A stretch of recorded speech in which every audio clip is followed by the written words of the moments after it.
2.5 നൂറ്റാണ്ടിന് ശേഷം ശ്രീ പത്മനാഭസ്വാമി ക്ഷേത്രത്തിന് മഹാകുംഭാഭിഷേക ചൈതന്യം. ശ്രീകോവിലെ സ്വർണ്ണ താഴികക്കുടങ്ങളുടെ പ്രതിഷ്ഠയും വിശ്വക്സേന പുനഃപ്രതിഷ്ഠയും കാണാനുള്ള അപൂർവ അവസരമാണ് ഭക്തർക്ക് ലഭിച്ചത്. ഗവർണർ രാജേന്ദ്ര ആർലേക്കർ അടക്കം ചടങ്ങ് കണ്ട് തൊഴാനെത്തിയിരുന്നു. ശ്രീ പത്മനാഭസ്വാമി ക്ഷേത്ര ചരിത്രത്തിലെ പ്രധാനപ്പെട്ട ദിവസങ്ങളിലൊന്നായിരുന്നു ഇന്ന്. 275 വർഷങ്ങൾക്ക് മുൻപ് നടന്ന സ്തൂപികാ പ്രതിഷ്ഠയും മഹാകുംഭാഭിഷേകവും ഇന്ന് വീണ്ടും നടന്നു. അതായത് ഈ പുതിയ തലമുറ ആദ്യമായി കാണുന്ന സംഭവമായിരുന്നു ഇന്ന് നടന്ന ചടങ്ങുകൾ. രാവിലെ 7:40-നും 8:40-നും ഇടയിലുള്ള സമയത്തായിരുന്നു സ്തൂപികാ പ്രതിഷ്ഠയും മഹാകുംഭാഭിഷേകവും നടന്നത്. ക്ഷേത്രം തന്ത്രി ബ്രഹ്മശ്രീ ഗോവിന്ദ നമ്പൂതിരിപ്പാടിന്റെ കാർമ്മികത്വത്തിലായിരുന്നു ചടങ്ങുകൾ നടന്നത്.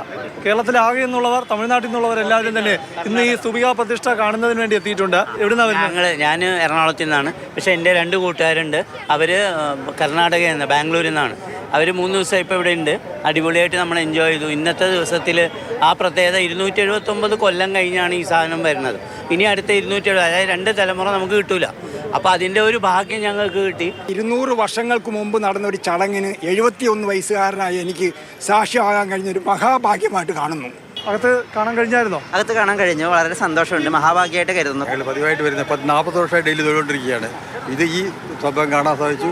വളരെ ഭാഗ്യം, വളരെ നന്നായിട്ട് കാണാൻ സാധിച്ചു. തലമുറയ്ക്കൊന്നും കാണാനുള്ള അവസരമുള്ള ചെയ്ത വലിയ പുണ്യമാണ് ഇവിടെ നിന്ന് തൊഴാൻ പറ്റി. സംസ്ഥാന ഗവർണർ രാജേന്ദ്ര ആർലേക്കർ ഇന്ന് ഈ ചടങ്ങുകൾ വീക്ഷിക്കുന്നതിനായി ക്ഷേത്രത്തിനകത്ത് തന്നെ ഉണ്ടായിരുന്നു. ക്ഷേത്രത്തിനുള്ളിൽ ഈ ശ്രീകോവിലിന് 4 നടകളിലും നല്ല ഭക്തജന തിരക്ക് തന്നെയായിരുന്നു. ഇപ്പോൾ ചടങ്ങുകളെല്ലാം കഴിഞ്ഞ് എല്ലാവരും പുറത്തേക്ക് വന്നിരിക്കുന്നു. 3 ചടങ്ങുകളാണ് പ്രധാനമായും ഇന്ന് നടന്നത്. ഒന്ന് 3 ഈ താഴികക്കുടങ്ങൾ, അത് നവരനെല്ല് നിറച്ച താഴികക്കുടങ്ങൾ, ഈ ആചാരപ്രകാരമുള്ള ചടങ്ങുകൾ ശ്രീകോവിലിന് മുകളിൽ പ്രതിഷ്ഠിക്കുകയുണ്ടായി. കുംഭാഭിഷേകം നടന്ന അതിനുശേഷമാണ്.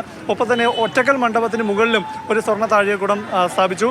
ഇതിന് പുറമെ 300 വർഷത്തിലധികം പഴക്കമുള്ള വിശ്വക്സേനൻ്റെ പ്രതിഷ്ഠ. വിശ്വക്സേനൻ എന്ന് പറയുന്നത് ഈ ശ്രീ പത്മനാഭസ്വാമിയുടെ, അനന്തശായിയായ പത്മനാഭസ്വാമിയുടെ പാദഭാഗത്താണ് വിശ്വക്സേനൻ്റെ പ്രതിഷ്ഠ.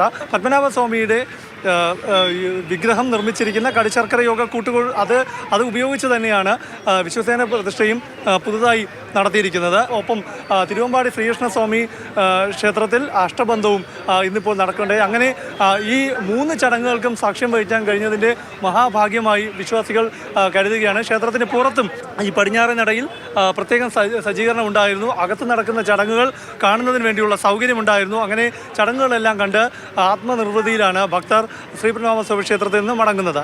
ക്യാമറമാൻ VS ബിജുവിനൊപ്പം പ്രശാന്ത് കൃഷ്ണ, മാതൃഭൂമി ന്യൂസ്, തിരുവനന്തപുരം.